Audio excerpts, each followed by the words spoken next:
ಭಗವಂತ ವಾಸ್ತವವಾಗಿ ಒಬ್ಬನೇ.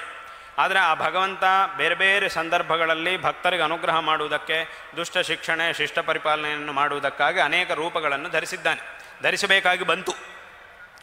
ಆದ್ದರಿಂದ ಆ ಎಲ್ಲ ರೂಪಗಳಲ್ಲೂ ಇರತಕ್ಕಂತಹ ಭಗವಂತ ಒಬ್ಬನೇ.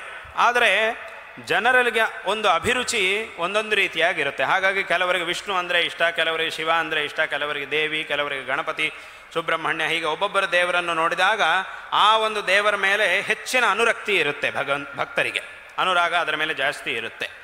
ಹಾಗಾಗಿ ಆಯಾ ರೂಪದ ಮೇಲೆ ವಿಶೇಷವಾದಂತಹ ಅನುರಾಗ ಇರತಕ್ಕಂತಹ ಭಕ್ತರಿಗೆ ಆ ರೂಪವನ್ನದಲ್ಲಿರ್ತಕ್ಕಂತಹ ಭಗವಂತನ ಸ್ತುತಿ ಮಾಡುವುದಕ್ಕಾಗಿ, ಭಗವಂತನ ಪ್ರಾರ್ಥನೆ ಮಾಡುವುದಕ್ಕಾಗಿ ಯಾವುದಾದ್ರೂ ಒಂದು ಸ್ತೋತ್ರ ಬೇಕಾಗುತ್ತೆ ಅಂಥೇಳಿ ಪ್ರಾಯ ಎಲ್ಲ ದೇವತೆಗಳ ಮೇಲೂ ಸಹ ಶಂಕರ ಭಗವತ್ಪಾದಾಚಾರ್ಯರು ಸ್ತೋತ್ರಗಳನ್ನು ರಚನೆ ಮಾಡಿದ್ದಾರೆ. ಹಾಗಾಗಿ ಯಾವ ಸ್ತೋತ್ರದಿಂದ ನಾವು ಸ್ತುತಿ ಮಾಡಿದರೂ ಅದು ಭಗವಂತ ಒಬ್ಬನೇ ಭಗವಂತನಿಗೆ ಸೇರುತ್ತೆ. ಅದೇ ಭಗವಂತ ನಮಗೆ ಅನುಗ್ರಹ ಮಾಡ್ತಾನೆ. ಇದರಲ್ಲಿ ಯಾವುದೇ ವಿಧವಂತಹ ತಾರತಮ್ಯ ಅನ್ನೋದಿಲ್ಲ. ಭಗವಂತನಲ್ಲಿ ಯಾವುದೇ ವಿಧವಂತಹ ತಾರತಮ್ಯ ಇಲ್ಲ. ತಾರತಮ್ಯವನ್ನು ನೋಡಬಾರದು. ಆ ರೀತಿಯಾಗಿ ನೋಡಿದರೆ ಅದು ದೊಡ್ಡ ಅಪರಾಧ ಅಂತ ಸಕಲ ಶಾಸ್ತ್ರಗಳು ನಮಗೆ ಉಪದೇಶ ಮಾಡ್ತಾ ಇವೆ. ಇದು ಎಲ್ಲ ಶಾಸ್ತ್ರಗಳ ಸಿದ್ಧಾಂತ. ಇದನ್ನೇ ಶಂಕರರು ಈ ಲೋಕಕ್ಕೆ ಉಪದೇಶ ಮಾಡಿದ್ದಾರೆ. ಯಾಕೆಂತಂದರೆ ಶಂಕರರ ಒಂದು ಅವತಾರ ಕಾಲದಲ್ಲಿ ಭಗವದ್ಭಕ್ತರಿದ್ದರು. ಆದರೆ ಅವರೆಲ್ಲ ಈ ತಾರತಮ್ಯ ಭಾವನೆಯಿಂದ ಇದ್ದರು. ನಾವು ಪೂಜೆ ಮಾಡುವ ಶಿವನೇ ದೊಡ್ಡವನು, ಉಳಿದವರೆಲ್ಲ ಚಿಕ್ಕವರು ಅನ್ನೋ ಭಾವನೆಯಲ್ಲಿ ಇರ್ತಿದ್ರು. ಆಗ ಶಂಕರರು ಅವರೆಲ್ಲರಿಗೂ ಸಹ ಈ ಒಂದು ಶಾಸ್ತ್ರ ಸಿದ್ಧಾಂತವನ್ನು ಉಪದೇಶ ಮಾಡಿ ಎಲ್ಲರಲ್ಲೂ ಒಂದು ಐಕಮತ್ಯವನ್ನು ಉಂಟು ಮಾಡಿದ್ದಾರೆ. ಹಾಗಾಗಿ ಇವತ್ತಿನ ದಿವಸ ಇಡೀ ಒಂದು ತುಂಬ ಜನ ಅನೇಕ ಕಡೆಗಳಲ್ಲಿ ಭಾಷಣ ಮಾಡುವಾಗ ಹೇಳ್ತಾ ಇರ್ತಾರೆ. ಏನು ಅಂತಂದರೆ ಎಲ್ಲ ಸನಾತನ ಧರ್ಮ ಅನುಯಾಯಿಗಳು ಎಲ್ಲ ಆಸ್ತಿಕರಲ್ಲೂ ಐಕಮತ್ಯ ಬೇಕು ಅಂತ ಹೇಳ್ತಾ ಇರ್ತಾರೆ. ಆದರೆ ಆ ಐಕಮತ್ಯ ಯಾರಿಂದ ಸಾಧ್ಯ, ಯಾವುದರಿಂದ ಸಾಧ್ಯ?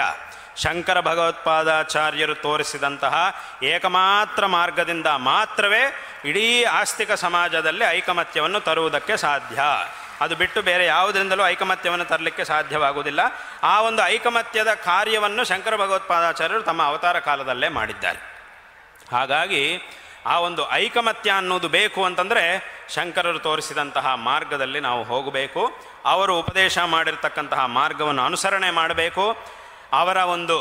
ಅವರನ್ನು ನಿರಂತರ ಸ್ಮರಣೆ ಮಾಡಬೇಕು.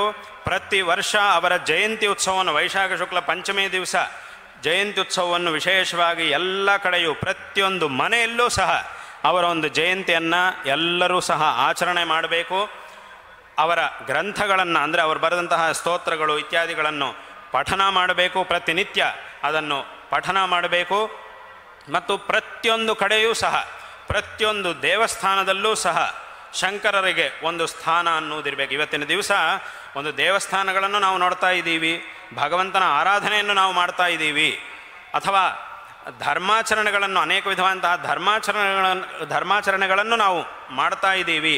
ಒಂದು ಉತ್ತಮವಾದಂತಹ ಈ ರೀತಿಯಾದಂತಹ ಧಾರ್ಮಿಕ ವಾತಾವರಣದಲ್ಲಿ ನಾವಿದ್ದೀವಿ ಅಂತಂದರೆ ಅದಕ್ಕೆ ಕಾರಣ ನಿಸ್ಸಂದೇಹವಾಗಿ ಶಂಕರ ಭಗವತ್ಪಾದಾಚಾರ್ಯರು. ಹಾಗಾಗಿ ಈ ರೀತಿಯಾದಂತಹ ಒಂದು ಧಾರ್ಮಿಕ ವಾತಾವರಣ ಅಂದರೆ ಶಂಕರರು ಅವತಾರ ಮಾಡಿ ಈ ಒಂದು ಧರ್ಮವನ್ನು ಅತ್ಯಂತ ದೃಢವಾಗಿ ಸ್ಥಾಪನೆ ಮಾಡಿದರು.